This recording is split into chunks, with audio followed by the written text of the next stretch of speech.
Damos la bienvenida a todos los que se han venido incorporando a esta reunión y confiamos en el Señor que lo que podamos compartir hoy día sea para la bendición de todos, para edificación espiritual de los creyentes y para la salvación de aquellos que aún no lo son. Porque en toda reunión, en todo culto como este, hay dos clases de personas.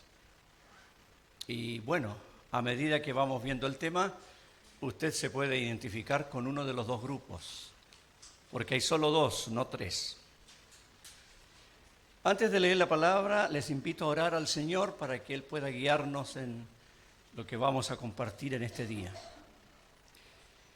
Padre bendito, te agradecemos por estar aquí nuevamente, por este día, primero de la semana, Día del Señor, en el cual los tuyos nos acordamos de manera especial de la muerte y resurrección del Señor, sobre todo de su resurrección, porque Él vive y permanece para siempre, y es el Salvador de todo aquel que ha creído en Él.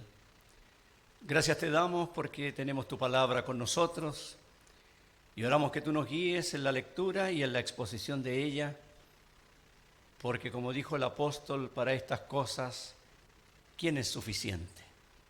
Pero sabemos que tu Espíritu puede guiarnos para entender, puede abrir nuestros ojos, iluminar las mentes para la bendición, para la salvación, para conversión, para edificación. Gracias por tu palabra, te damos en el nombre del Señor Jesucristo. Amén.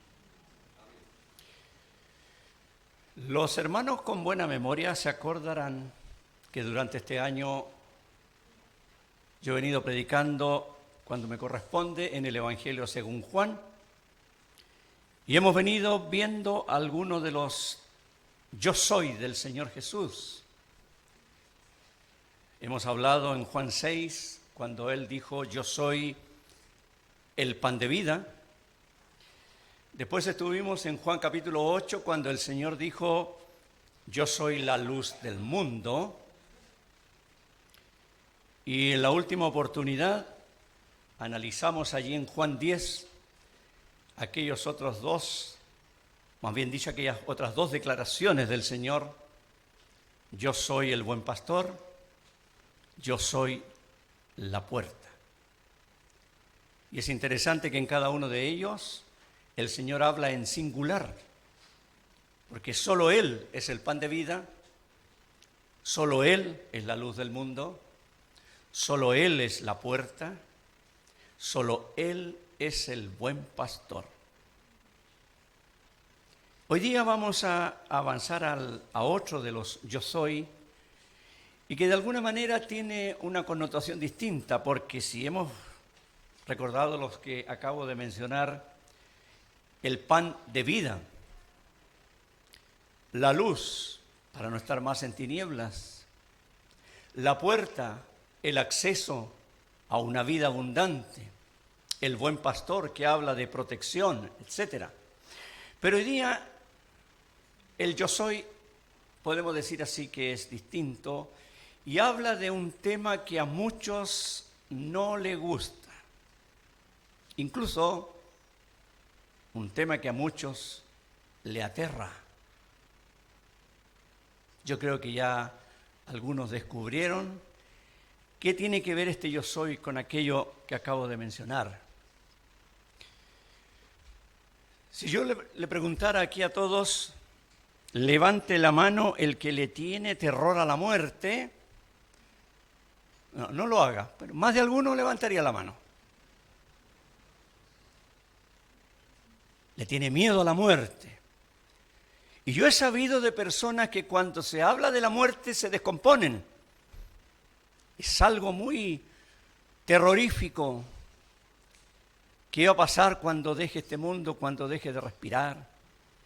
Conozco un hermano en Cristo,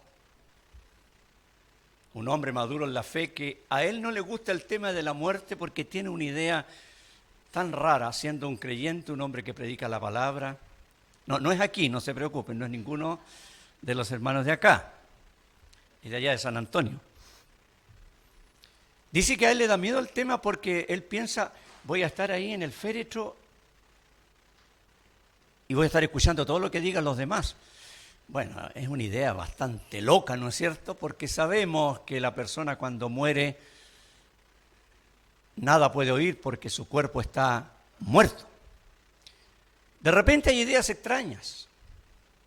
Algunos sueñan con la muerte y están asustados. Yo he tenido varios sueños extraños en estos días. Soñaba hace un par de noches de un niñito pequeño que se moría y veía hasta el cajón. Y en otra oportunidad soñaba con un pariente muerto. Bueno, sueños. No vengo a contar sueños, en todo caso, solo lo menciono. Porque la muerte está presente.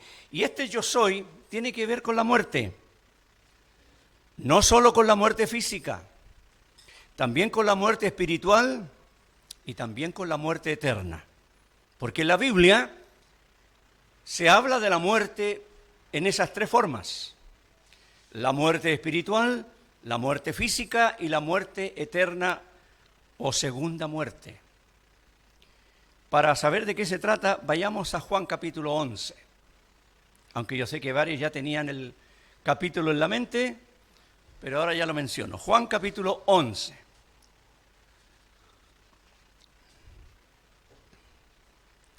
La historia es muy conocida aquí. Se trata de Lázaro que murió y fue resucitado. No vamos a leer todo el capítulo, pero si usted está interesado, léalo en la casa completo. Son 57 versículos que hoy domingo no le van a ocupar tanto tiempo. Voy a leer algunos para tomar el hilo, como se dice. Es un término muy antiguo, ustedes se darán cuenta, para tomar el hilo. Juan capítulo 11, versículo 1. Me imagino que ya lo tienen la gran mayoría y seguramente lo van a colocar por acá después. Juan capítulo 1, dice así: estaba entonces enfermo uno llamado Lázaro de Betania, la aldea de María y de Marta su hermana.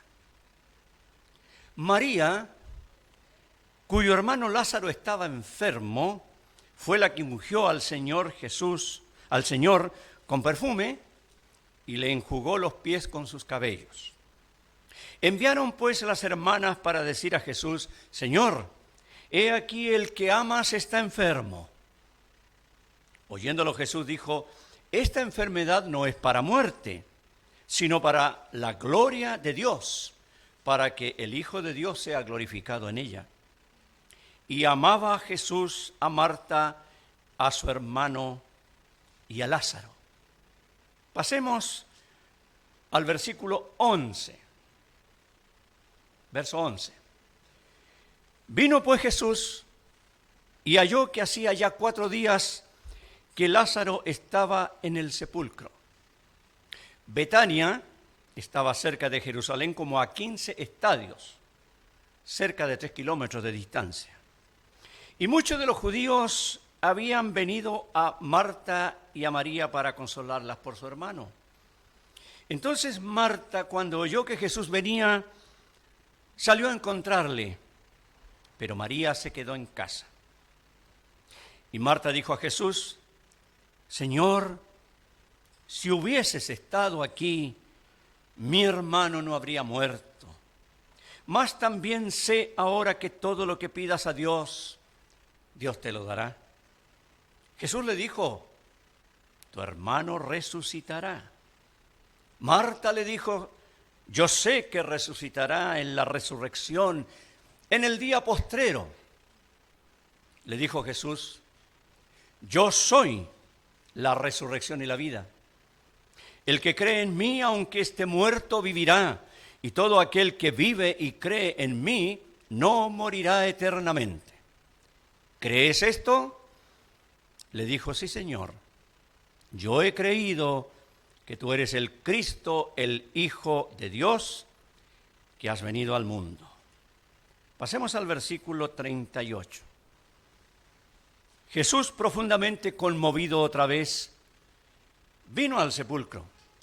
Era una cueva y tenía una piedra puesta encima. Dijo Jesús: quitad la piedra. Marta, la hermana del que había muerto, le dijo: Señor, hiede ya, porque es de 4 días. Jesús le dijo: ¿no te he dicho que si crees verás la gloria de Dios? Entonces quitaron la piedra de donde había sido puesto el muerto. Y Jesús, alzando los ojos a lo alto, dijo: Padre, gracias te doy por haberme oído. Yo sabía que siempre me oyes, pero lo dije por causa de la multitud que está alrededor, para que crean que tú me has enviado. Y habiendo dicho esto, clamó a gran voz: Lázaro, ven fuera. Y el que había muerto salió, atadas las manos y los pies con vendas, y el rostro envuelto en un sudario. Jesús les dijo: desatadle y dejadle ir. Hasta ahí por el momento la lectura de las Escrituras. Como dije, seguramente la gran mayoría de los que aquí estamos conocemos el relato, esta historia conmovedora de este amigo de Jesús que murió y que él resucitó. Cuando ocurren estos hechos, el Señor estaba al otro lado del río Jordán, en un lugar que se llama Betábara, donde Juan el Bautista había estado bautizando antes. Y estaba allá porque los judíos ya habían decidido matarle, cuando de pronto recibió esta noticia: el que amas está enfermo. Cuando uno lee estos primeros versículos del capítulo 11, uno piensa qué bendición tenía este grupo familiar: Marta, María y Lázaro, estos 3 hermanos, de los cuales no sabemos de sus padres, seguramente habían muerto, lo más probable, y seguramente eran personas de cierto nivel social. Qué hermosa bendición para este grupo familiar el saber que Jesús les amaba. Lo leímos, ¿verdad? Cuando le anunciaron al Señor la enfermedad de Lázaro, le dijeron: he aquí el que amas está enfermo. Y en el versículo 5 se nos dice de nuevo: amaba Jesús a Marta, a su hermana y a Lázaro. Alguien podría preguntarse aquí: bueno, ¿y no amaba a las demás personas el Señor? Por supuesto que sí. Pero algo había allí en ese grupo familiar que hacía que el Señor les amara de manera más íntima. Sabemos el relato de Lucas cuando el Señor llegó la primera vez allí, o por lo menos la primera vez que sale acá en la Biblia, cuando María se sentó a los pies del Señor a escuchar su palabra, y Marta, con el deseo de atenderlo lo mejor posible, se distrajo con los quehaceres, ¿cierto? Conocemos la historia. Y a partir de ahí, casi todos criticamos a Marta, ¿cierto? Pero no hay que criticarla tanto. Ella amaba al Señor también, pero tenía su forma de amarlo. Era una familia donde el Señor podía llegar con confianza, les amaba. Él amaba a sus discípulos, pero aquí hay algo tan especial. Hermanos, pensemos un poquito en eso. El Señor nos ama a todos nosotros, sus hijos. Pero en el Antiguo Testamento el salmista dijo que la comunión íntima del Señor es con los que le temen. ¿Se acuerdan que el Señor tenía 12 apóstoles? Uno era falso, por cierto, pero de aquellos había 3 que eran el círculo íntimo del Señor: Pedro, Jacobo y Juan. Estuvieron siempre más cerca de Él. El Señor nos ama a todos, hermanos, pero Él realmente va a tener mayor comunión y mayor amor con todo hijo suyo o con toda hija suya que vive más en comunión con Él, que obedece su palabra, como lo dice en Juan 14, el que me ama, mi palabra guardará, y vendremos a Él y haremos morada con Él, hablando de una comunión íntima con el Señor. Es lo que dice Apocalipsis capítulo 3, al final de la carta a la Odisea. He aquí yo estoy a la puerta y llamo, dice el Señor. Si alguno oye mi voz y abre la puerta, entraré a él y cenaré con él y él conmigo. Ese no es un versículo evangelístico. Ese es un mensaje a cada creyente en esa iglesia en la Odisea. El Señor les llamaba a una comunión íntima con Él. Y es lo que necesitamos cada día nosotros, mis hermanos. Hablo a mis hermanos en la fe. En medio de este mundo tan revuelto religiosamente hablando, lleno de ideas cada vez más extrañas, necesitamos los creyentes, cada uno, vivir en más comunión con el Señor. Y vamos a sentir más su amor, como lo sentía esta familia. Jesús amaba a Marta, a su hermana y a Lázaro. Y cuando el Señor recibió la noticia, más abajo dice que el Señor se quedó 2 días más donde estaba. Seguramente los apóstoles estaban extrañados. Y después le dijo, vamos allá. Y cuando llegó, hemos leído allí en el versículo 17, que cuando el Señor llegó, Lázaro ya estaba muerto y enterrado hacía 4 días. Uno se pregunta, ¿por qué el Señor esperó tanto? Bueno, Él mismo lo dijo. Él iba a manifestar toda su gloria allí. Y Él iba a enseñar una verdad preciosa que ha quedado para todos nosotros. Y lo más extraordinario, mis hermanos, que se la enseñó a Marta, no a María.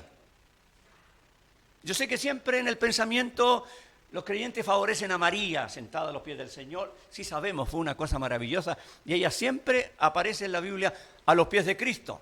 Aparece escuchando su palabra, aparece aquí confesándole su pena y aparece después adorándolo. Sí, pero el Señor le reveló aquello a Marta, no a María. ¿Lo sabría María? No sé, pero a ella se lo reveló. Y le reveló algo muy importante en esta conversación que leímos entre los versículos 17 hasta el 27. Cuando el Señor le dijo, cuando ella llegó, Marta ni esperó que el Señor llegara a la casa ni que fuera a la tumba. El Señor estaba a la entrada de la aldea y allá corrió Marta.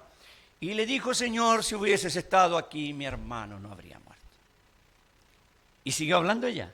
Yo sé, en el versículo 22, sé que todo lo que pidas a Dios, Dios te lo dará. Marta era una mujer de fe. Yo quiero redimir a Marta un poco. Era una mujer de fe. Era una mujer que confiaba en la palabra de Dios. Era una mujer que sabía y creía. Y mire lo que decía ella en el versículo 22. Dijo, ella sabía que todo lo que el Señor le pidiera al Padre, Dios se lo iba a dar. Después en el versículo 24, ella sabía que iba a resucitar su hermano. Y cuando el Señor le hizo la declaración que vamos a analizar luego, ella dijo en el verso 27, sí, Señor, yo he creído que tú eres el Cristo, el Hijo de Dios. Era una mujer de fe, era una creyente, que se preocupaba por muchas cosas de pronto, pero era una mujer de fe. Así que no la miremos en menos a Marta, hermanos. No la miremos en menos. Era una mujer con sólidos conceptos espirituales. Interesante. Ahora, producto de aquello, de que ella le dijo, bueno, si hubieras estado aquí, y cuando el Señor le dijo, va a resucitar, y ella le dijo, yo sé que va a resucitar, fue cuando el Señor le dijo esas palabras memorables del versículo 25. Yo soy la resurrección y la vida. Créanme, hermanos, que cuando estaba estudiando esto, me empecé a fijar, y uno lo ha leído varias veces, yo creo que muchos aquí han leído muchas veces este pasaje. El Señor no le dijo, yo soy el que resucito a los muertos. No le dijo así. Fíjese. Tampoco le dijo, yo tengo la resurrección. Y tampoco le dijo, yo sé los secretos de la resurrección. No le dijo nada de eso.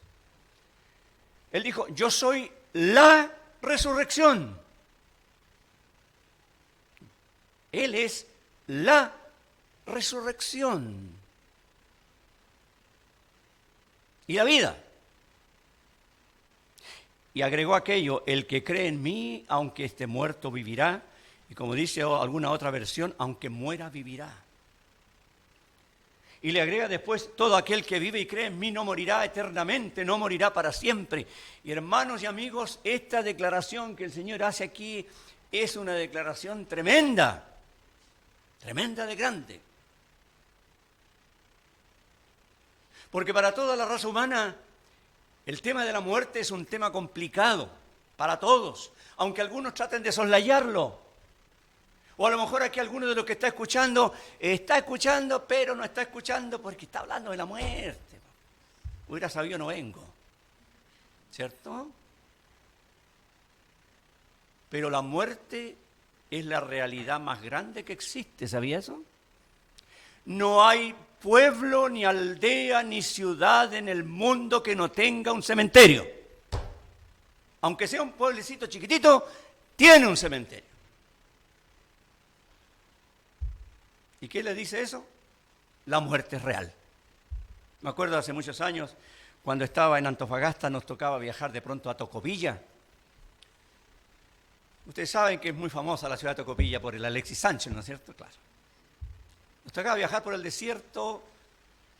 Hay 180 kilómetros entre Antofagasta y Tocopilla. Y de repente uno va por el desierto en la carretera y se encuentra allí con hartas tumbas, con hartas cruces, ahí en el medio del desierto. Un cementerio en el desierto. Y uno dice, pero ¿quién se puede haber muerto aquí? Es que años atrás, hace mucho tiempo, hubo pueblos allí.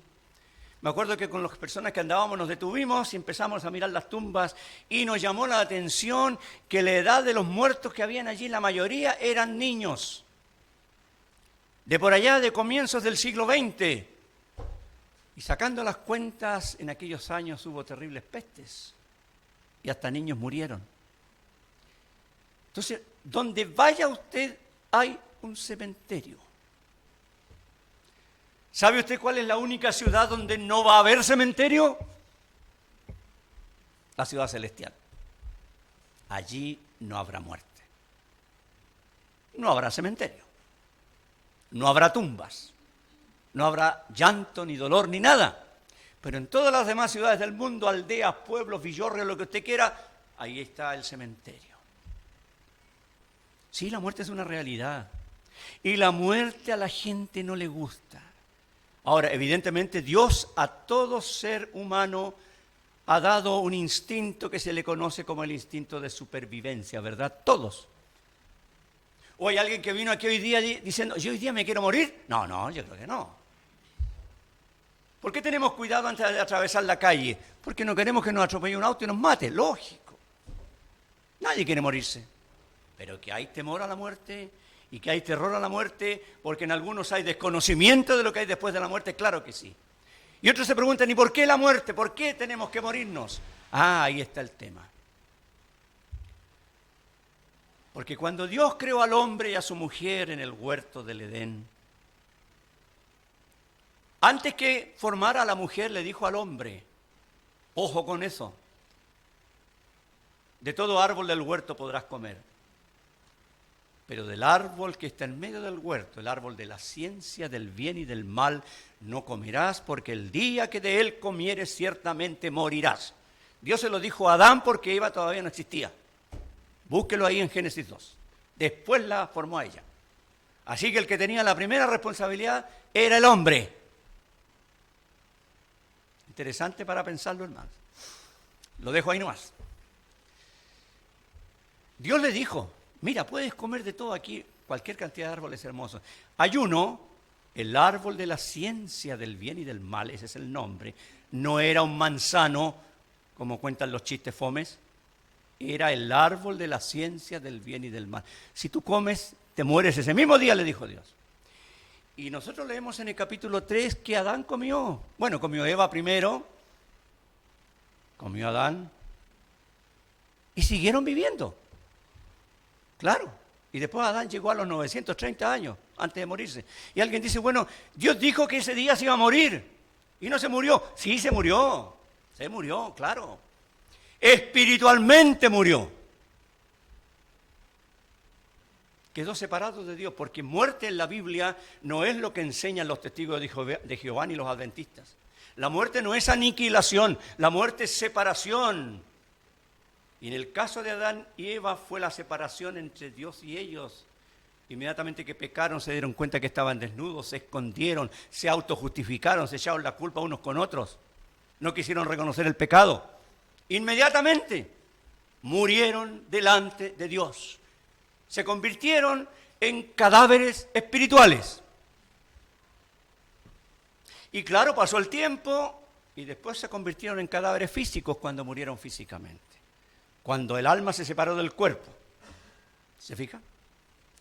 Y eso a través de toda la humanidad, porque dice Romanos 5:12, yo sé que muchos lo saben aquí, pero es bueno que lo miremos. Romanos 5:12, 2 libros después de Juan, para aquellos que no dominan mucho la Biblia.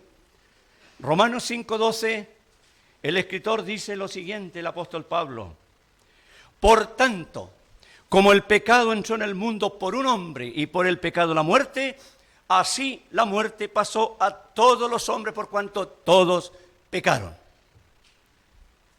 Y si nosotros vamos al capítulo 6, versículo 23 del mismo libro, Pablo dice, porque la paga del pecado es muerte, mas el regalo de Dios es vida eterna en Cristo Jesús, Señor nuestro. Y si vamos al Antiguo Testamento y escuchamos al profeta Ezequiel, él nos va a decir ahí en el capítulo 18, el alma que pecare, esa morirá. ¿Por qué la gente se muere? Porque es pecadora. Y va a llegar un día, amiga, amigo, joven y de edad, que también tú vas a morir. Y va a llegar el día que también yo voy a morir. ¿Y por qué? Porque todos somos pecadores. Pero este versículo de Romanos 5:12 tiene una doble explicación. El pecado entró en el mundo por un hombre, Adán. Por el pecado la muerte espiritual, sí. Pensemos ahí primero. La muerte espiritual.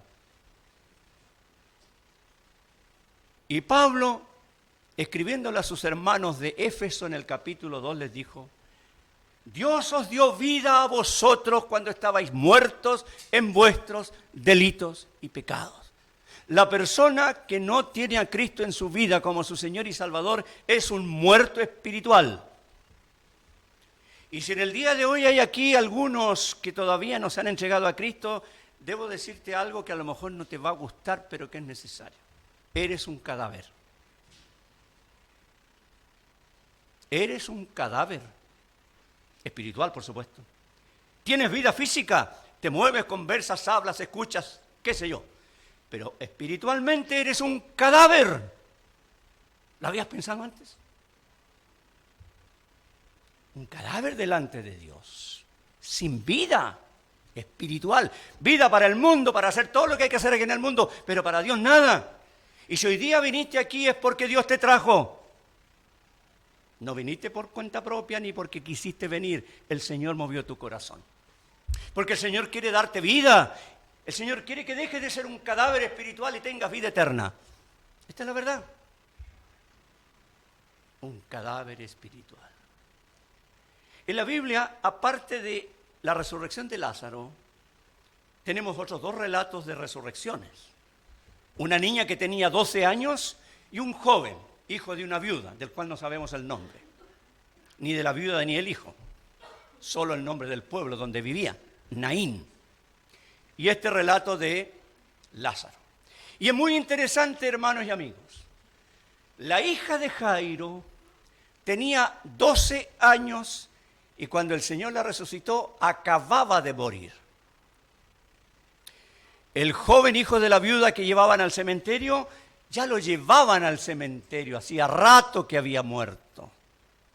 Y aquí Lázaro, cuando el Señor llega para resucitarlo, llevaba 4 días muerto y enterrado.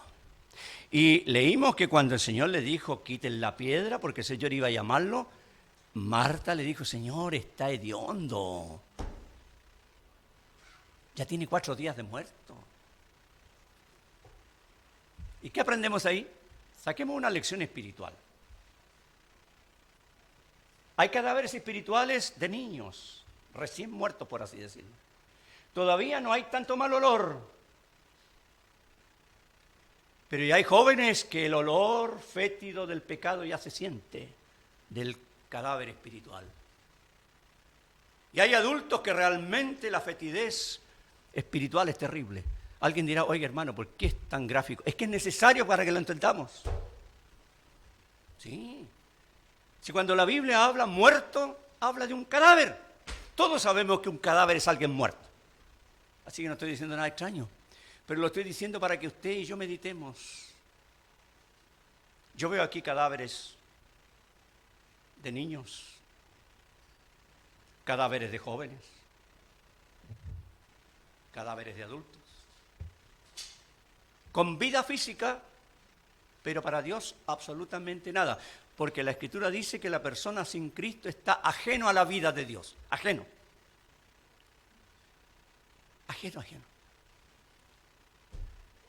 El pecado entró en el mundo por un hombre, por el pecado la muerte espiritual. Y lo que viene después es la muerte física, que también es para todos.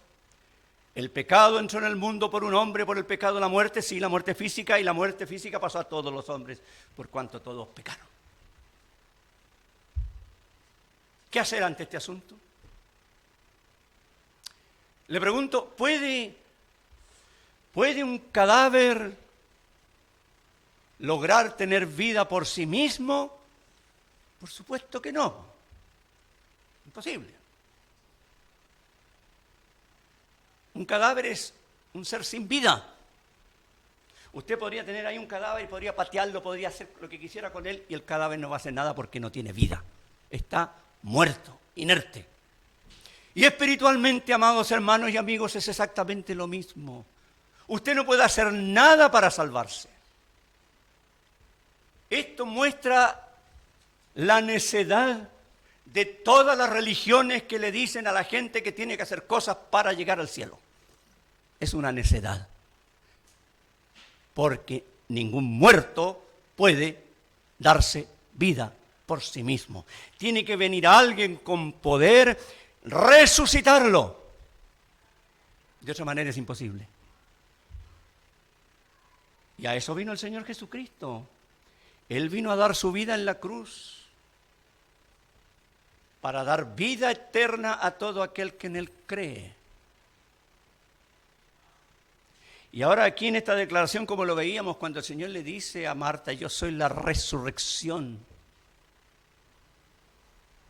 He pensado mucho en esta frase. ¿Qué le quiso decir el Señor? O expliquémoslo para que lo entendamos bien. La persona que cree en Él, porque después en el versículo 26 dice todo aquel que vive y cree en mí. La persona que pone su fe en Cristo resucita espiritualmente. ¿Sabía eso? Resucita. ¿Te gustaría resucitar hoy día aquí? ¿Dejar de ser un cadáver espiritual y resucitar? ¿Pero y cómo? Si pones tu fe en Cristo, Cristo está en tu vida y Él es la resurrección. ¿Se fija? La resurrección.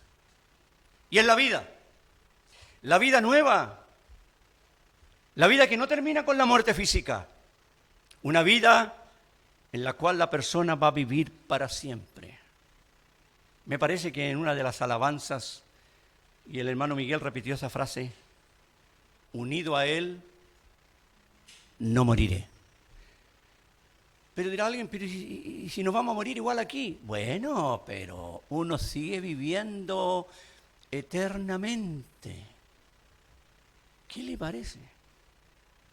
Ahora, para que el Señor Jesucristo pudiera hacer esto para nosotros, Él tuvo que pasar por la muerte. Y para pasar por la muerte, Él, que es el autor de la vida, se hizo hombre. Y no habiendo pecado en Él, y no conociendo pecado, se presentó como el sacrificio por el pecado. Y allí en la cruz sufrió el juicio de la ira de Dios que usted y yo merecíamos. Completó la obra, murió físicamente, resucitó al tercer día. Y ahora toda persona que pone su fe en lo que Él hizo, resucita. Yo sé que cuando hablamos de la resurrección siempre pensamos en el cuerpo y es cierto. Pero cuando la persona confía en Cristo, resucita. Deja de estar muerto, porque la resurrección está en Él. Físicamente no, por cierto, el Señor está a la diestra de Dios, pero cuando la persona pone su fe en Cristo, el Espíritu Santo viene a morar y el Espíritu Santo es el Señor. ¿Se fija? Y entonces cuando la persona resucita espiritualmente comienza una nueva vida. El viernes conversábamos algo de esto en el instituto. ¿Qué significa dar fruto? Hablábamos, un hermano preguntaba. Y yo les contaba la experiencia de ese profesor de física, hermano en la fe, que está con el Señor ahora, que en física él nos decía, el movimiento se demuestra andando. Una frase típica de un profesor de física, ¿no es cierto? El movimiento se demuestra andando.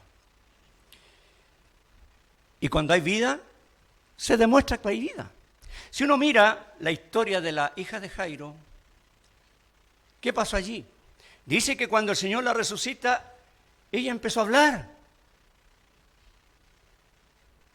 ¿O no? No empezó a hablar, empezó a caminar por la casa. Andaba por todos lados. El que empezó a hablar fue el hijo de la viuda de Naín. Cuando el Señor lo resucita, dice que el joven se incorporó y empezó a hablar. Y aquí Lázaro, lo leímos, que cuando el Señor le dice, Lázaro, ven fuera, él salió caminando. ¿Se fija? Cuando un cadáver resucita, se nota, porque tiene vida. Y en el caso de la persona que pone su fe en Cristo, tiene una vida nueva. No la misma vida que llevaba antes de conocer a Cristo o de decir que creyó en Cristo. Porque si hay alguien aquí, ojo con esto, si hay alguna persona aquí que ha dicho que creyó en Cristo y sigue viviendo la misma vida perdida de antes, sigue siendo un cadáver. No tiene vida. Esa es la verdad. Cuando el Señor contó la parábola del sembrador, de la cual nos habló el pastor Eduardo hace un par de semanas atrás, habló de la buena tierra, y esa buena tierra dice que recibió la semilla, y dice que la semilla creció y dio fruto a 30, a 60 y a 100 por uno.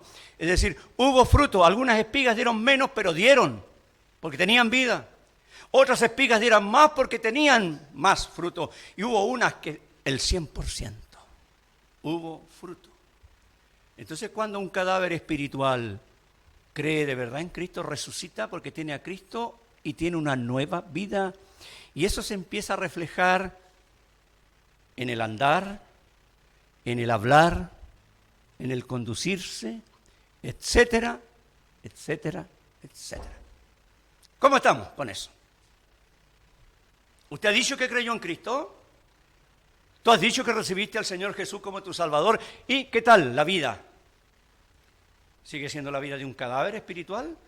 ¿O hay vida realmente en ti?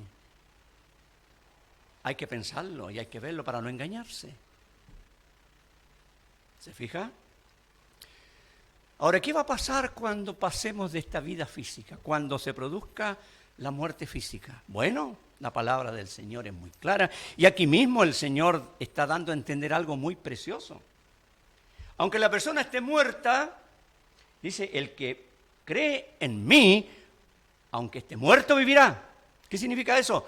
Que si la persona muere teniendo a Cristo en su vida, va a seguir viviendo. ¿Usted ha escuchado esa frase muy popular?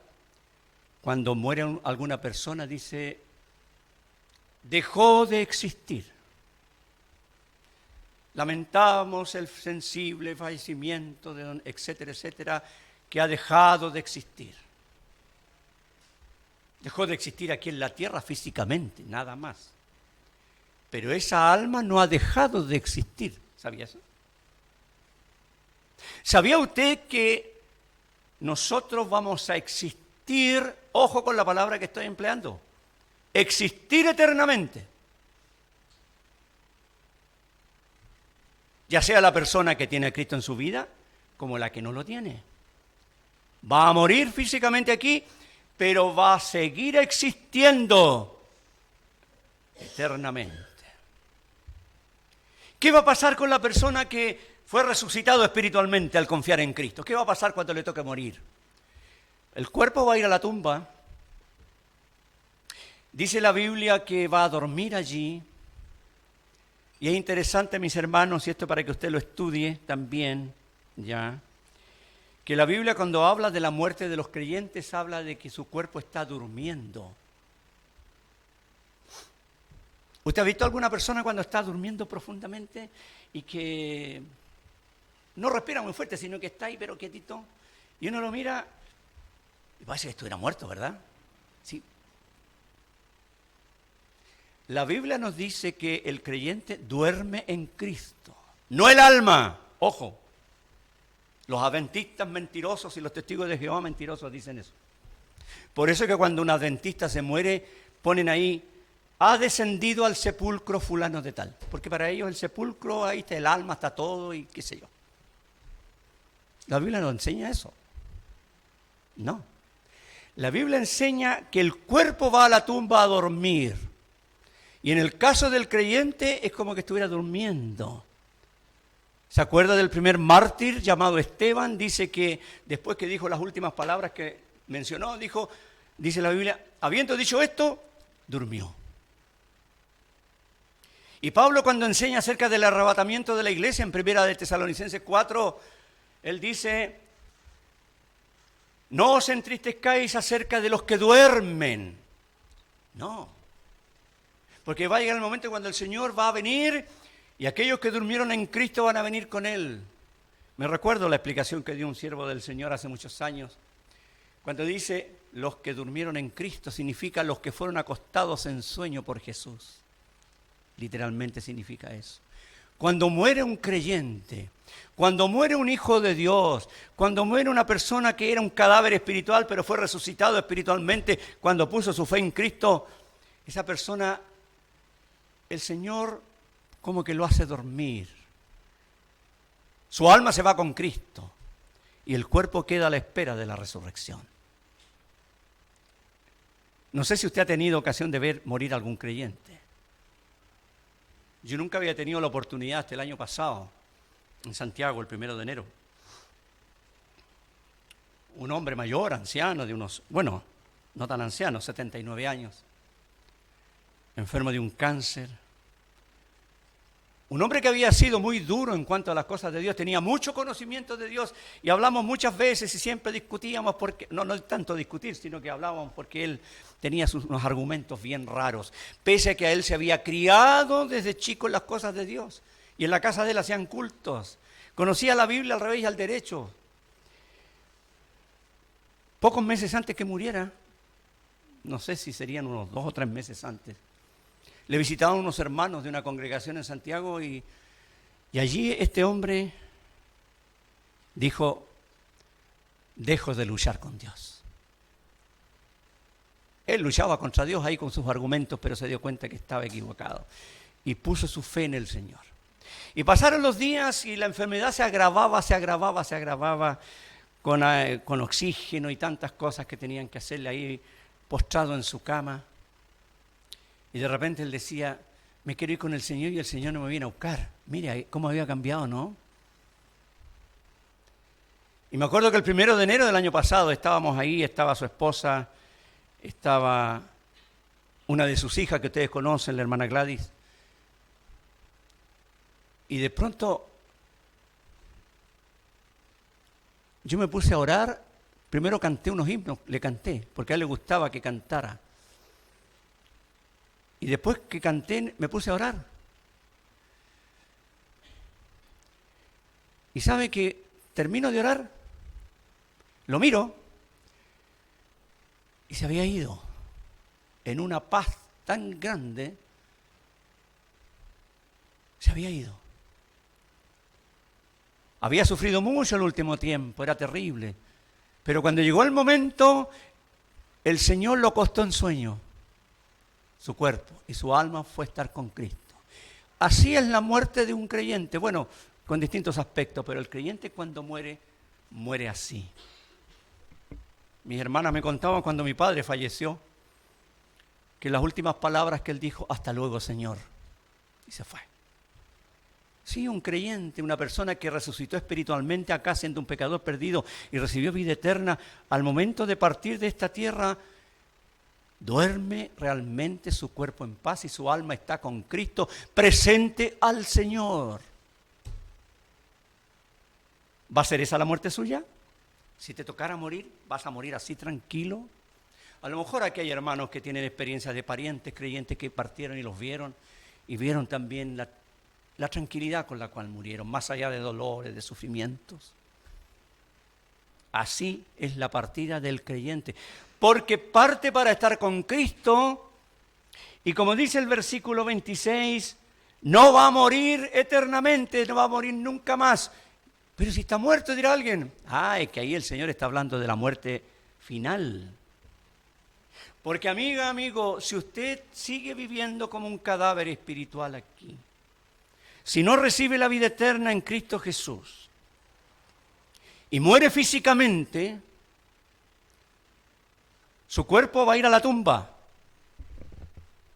Y usted, su alma, la persona que habita su cuerpo, dice la Biblia que va a ir al lugar de tormentos, a la espera, sí, de la resurrección, pero de condenación, para ir a un juicio que la Biblia llama el juicio del gran trono blanco y ser echado en cuerpo y alma al infierno, al lago de fuego.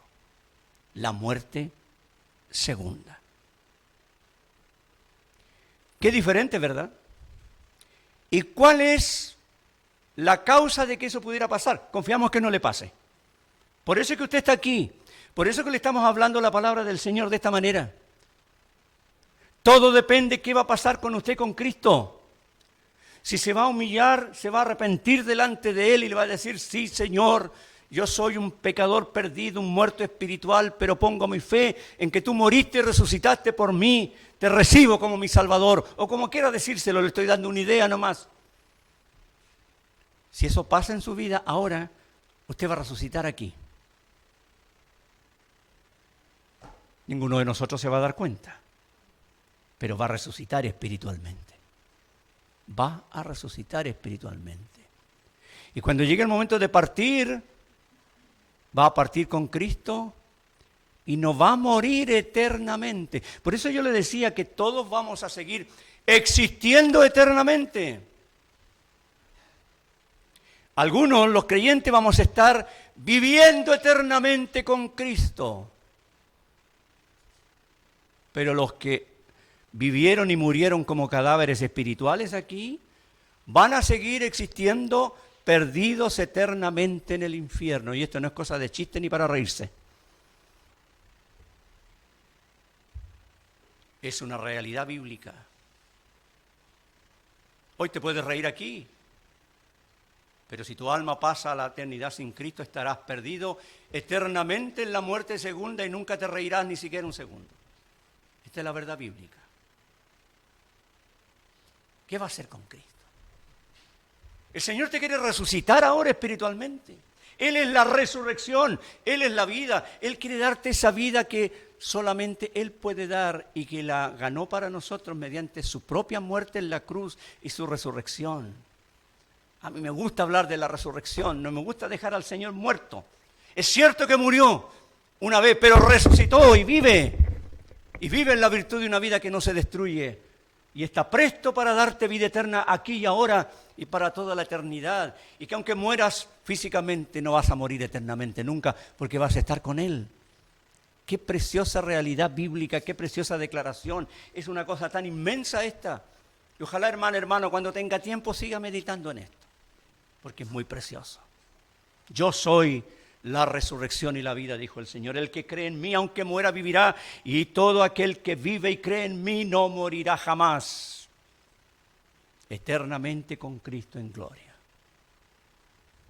Bueno, no vamos a entrar al relato de la resurrección, ya lo sabemos.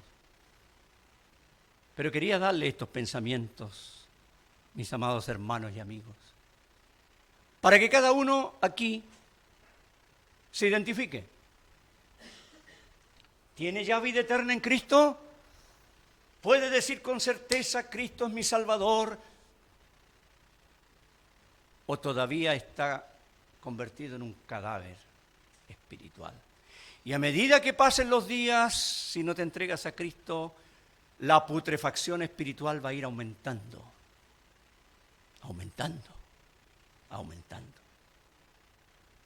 Pero el Señor quiere cambiarte. El Señor quiere transformarte en una nueva persona. pero para eso hay que reconocer delante de Él, soy un pecador perdido, que merezco la condenación, pero el Señor derramó su sangre por mí, murió por mí, resucitó para justificarme delante de Dios. Te invitamos entonces para que acudas a los pies de Cristo. Si el Señor ha tocado tu corazón este día, si te has dado cuenta de que eres un muerto espiritual o una muerte espiritual, un cadáver espiritual, es porque el Señor te ha iluminado. Y el Señor ahora te dice, pon tu fe en mí, hazlo. En aquel que vive y permanece para siempre, que murió pero que ahora vive por los siglos de los siglos. Y será resucitado espiritualmente de inmediato. Así como pasó con la hija de Jairo físicamente y con el hijo de la viuda de Naín y con Lázaro. Y comenzarás la nueva vida en Cristo. Como dice Pedro, la nueva manera de vivir. Con vida eterna, con perdón, con Cristo en tu vida, con la resurrección en tu vida. Porque Él dijo, yo soy la resurrección y la vida. El que cree en mí, aunque muera, vivirá. Y todo aquel que vive y cree en mí, no morirá eternamente. Y te dejo una pregunta que el Señor le dijo a Marta. ¿Crees esto? ¿Crees esto? Si no lo crees, bueno. Yo en lo personal soy limpio de tu sangre, porque ya te he expresado la verdad. Pero si lo crees, tendrás vida eterna y habrás resucitado espiritualmente. Oremos al Señor. Padre Celestial, gracias te damos porque tú nos has dado este privilegio enorme de leer tu palabra, de considerar esta historia de Lázaro y ver la verdad que el Señor enseñó a su hermana. El Señor es la resurrección y la vida. Y gracias te damos todos los que estamos aquí, que ya somos tus hijos, porque un día nos resucitaste espiritualmente, cuando el Señor vino a nuestro corazón. Fuimos resucitados y dejamos de ser cadáveres espirituales para tener vida nueva en Cristo Jesús. Gracias, Padre, por la esperanza segura que tenemos en Cristo, que cuando nos toque partir físicamente de este mundo, seguiremos viviendo eternamente y no moriremos jamás. Gracias, Padre, porque jamás estaremos separados de ti. Pero oramos por nuestros amigos, jóvenes y de más edad que están con nosotros y que seguramente aún, Señor, no tienen vida eterna y que aún están muertos en delitos y pecados, aún son cadáveres espirituales. Te rogamos, Señor, que tú obres en sus corazones, les ilumines y crean de verdad tu palabra para que de esta manera resuciten a una nueva vida. Gracias, Señor, te damos. Bendice tu palabra en el corazón de todos los que hemos estado aquí hoy. En el nombre del Señor Jesús. Amén.